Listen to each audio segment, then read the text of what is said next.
Manever I say ma PENDREAM TV. PENDREAM TV there, I see them yopo. Faye, host of Arise Exchange, and Rotus Odiri, host of Global Business Report. Welcome, gentlemen. So great to have you. It's good to be here on the show. Thank you so much. So let's get into it. So we start in West Africa with Ghana, one of the continent's most compelling comeback stories of 2025. After a period of severe stress, inflation, which had climbed above 50% at its peak, it eased sharply through the year and is now in single digits. The CD stabilized, debt restructuring moved forward, and a renewed focus on macro discipline helped restore investor confidence. So for many, Ghana has become a clear example of how difficult reforms can begin to deliver results. It's one of your top picks, Boson. Why did you choose Ghana? Exactly. Because when I look through in the run-up to the elections or the comeback of President Mahama for a second, and just like President Trump, he was a president before President Nana Akufo-Addo, and during the campaign, he was really speaking about how much more President Nana Akufo-Addo's administration could have done. He was really upset with the debt overhang in inflation in Ghana and the large size of the government and all of that. And as a business journalist, I was thinking it was just saber rattling. He was just looking for making political campaigns.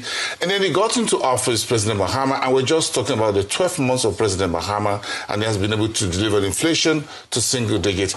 The CD become one of the best currencies, not just in Africa, but around the world, and has been able to sit the creditors down to the table and have been able to secure deals that is beginning to give Ghana. It's not Uhuru yet, as far as Ghana is concerned. But as far as the macroeconomic fundamentals are concerned, he's able to spruce the various ministries and parastatals together and deliver a leaner government that will begin to deliver the goods to the people, to the Ghanaians. And, you know, he's done this in such a short space of time. What was the one thing he changed, and why such rapid transformation? I think it's all about commitment and the fact that while he was in office, he saw that a lot more could be done. The size of the government was bigger. There's a whole lot that the bureaucracy should be able to deliver. Now, this is gold shining all through 2023, 2024 to 2025. This is the country going crippled by huge bureaucracy and what have you, and inflation tearing at about 30, 40, 50%. Hello, Ghana is going to go down the drain. So he came to the office shooting all through all the cylinders. He really was guns blazing. And he has really delivered. I mean, Rotus, what do you think, Ghana? Any thoughts on Ghana quickly before we move to next? It's been a great turnaround. And, I mean, look at Ghana's stock market's up like 77% so far. One of the best performing ones in Africa. Interesting. So it's been an incredible turnaround. Very interesting. Yeah. And I know you also chose Ethiopia. Ethiopia is such a fascinating story because they've gone down this liberalization mode. Look at Addis Ababa. Oh, the new... Is it one of your favorite cities? I think Addis is trying to take over from Kigali in terms of the aesthetics, in terms of... The first time I was in Ethiopia was during President Jonathan when we went for the World Economic Forum for Africa in 2012. And it was such a rustic city, as it were. But then they were beginning to dig around, lay some pipelines and whatever, and I said, well, maybe something is going to emerge. And Ethiopia has really proved to be the home of the African Union, and that Horn of Africa, an iconic city. Look at the images everywhere you see Ethiopia. But more important, the Prime Minister who was then in office, and I think I forgot his name now, died in office, and Prime Minister Abiy came in, and he started implementing 100 reforms that were in place more than a decade ago. So the reforms that you've seen in Ethiopia were not brought in place by the current Prime Minister. It was a playbook that had been set by former Prime Minister. And which one of those reforms have stood out the most to you? It is the financial market, for example. The liberalization of the financial markets, the currency, the exchange rate flotation.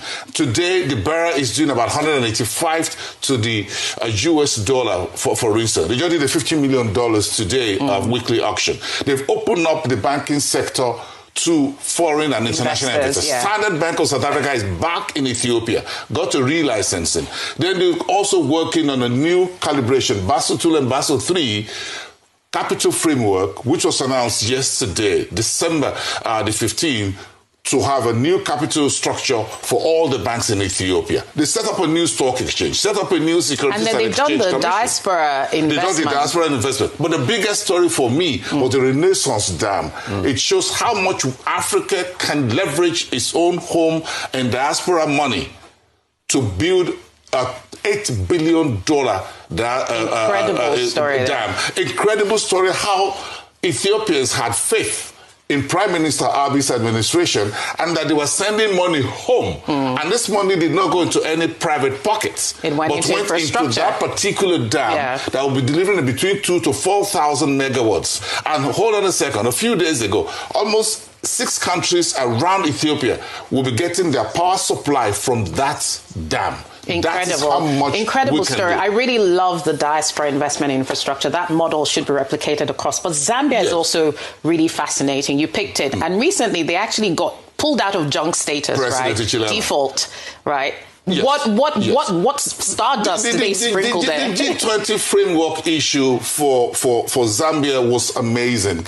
You know, it took 3 years or more to be able to get to the table, to get the creditors to the table. Zambia was becoming a basket case like Zimbabwe next door. All right, so they got the debt to deal with.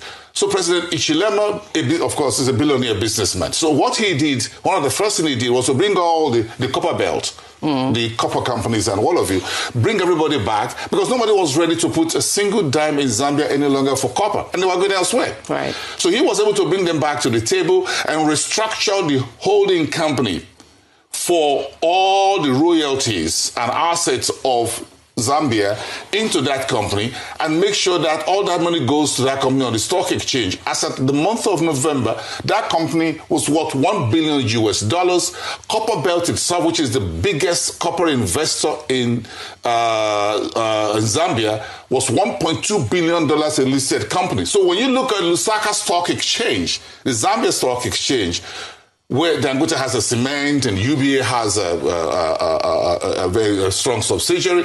When you look at today, that stock exchange has about additional $3 billion this year alone, just because the...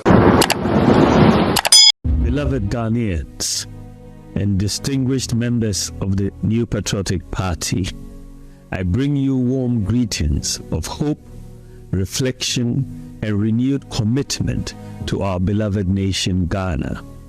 It is the dawn of a new day as we step into a new year. I humbly speak to you with a full heart, grateful for life, mindful of our journey as a nation, and hopeful about what lies ahead.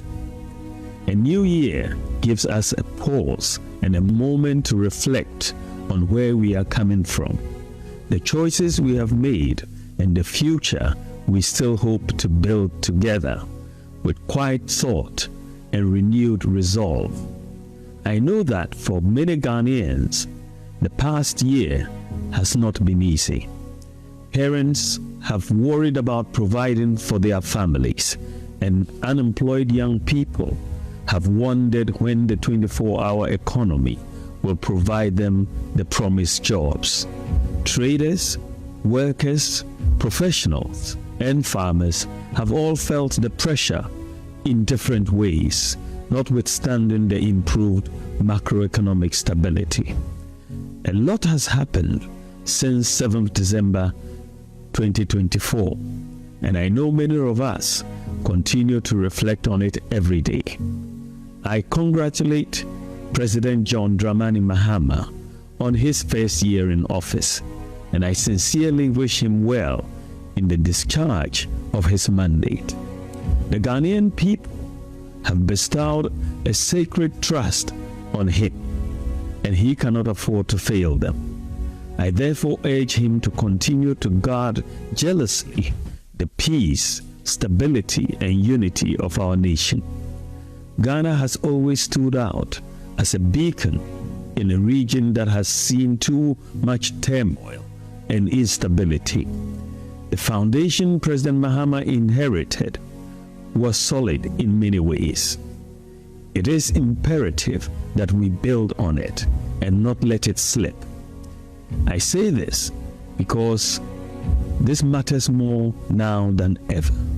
You may have heard about the results of the 2025 Global Peace Index. Ghana has dropped 6 places to 61st in the world and from 4th to 7th in sub-Saharan Africa. They point to growing security worries and pockets of unrest in the country. Again, one of Ghana's greatest strengths since the inception of the Fourth Republic has been the independence and credibility of our democratic institutions. The world looks at us and says that is how democracy should work. But in the course of the year, we have seen gaping cracks appearing.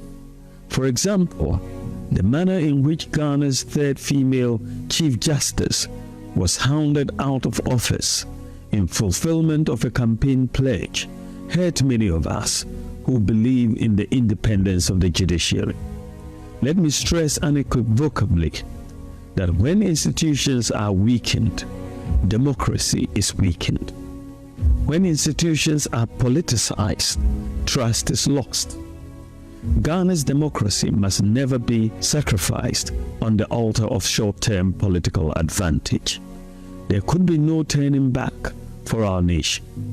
Many Ghanaians have expressed concern about the direction of our national cohesion and the strength of our democratic institutions. These concerns should not be dismissed. When citizens begin to worry about the fairness, independence, and consistency, confidence is affected. And when confidence is shaken, progress becomes harder. I therefore respectfully advise President Mahama to focus on strengthening, not undermining, the institutions that underpin our democratic order.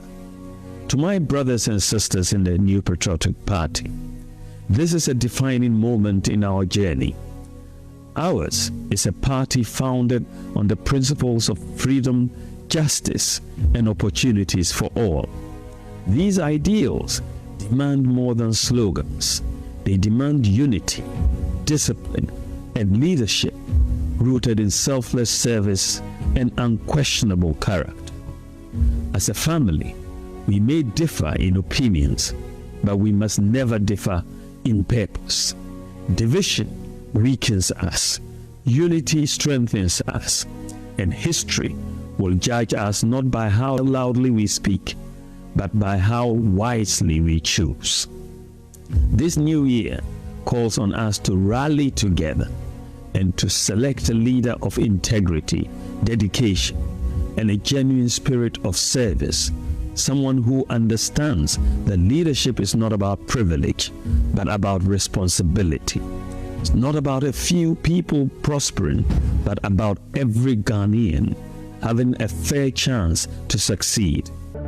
PENDREAM TV now, so far so good. Say open online portal e Ghana. Nipa share, nipa follow, nipa comment here. To my best of knowledge, without any biases, PENDREAM TV.